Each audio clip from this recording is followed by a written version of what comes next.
Verse of the day, Matthew 16:24. Whoever wants to be my disciple must deny themselves and take up their cross and follow me. This verse is a powerful statement about the cost of discipleship. It teaches that following Jesus is not a passive or easy journey. It requires a complete commitment, a willingness to deny ourselves, and embrace the challenges that come with living a life dedicated to Him. It means you must put your own desires, your own comfort, your own ambitions aside. Imagine a child holding on to a toy they love dearly.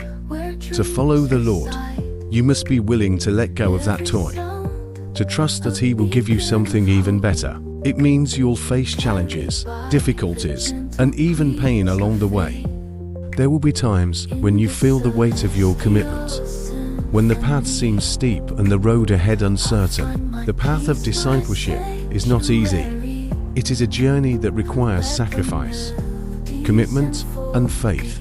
The rewards are beyond measure. You will find peace, joy, and purpose in following me. You will discover a love that is deeper than any you have ever known. Let go of your fears. Embrace your cross will lead you to a life filled with abundance and eternal joy.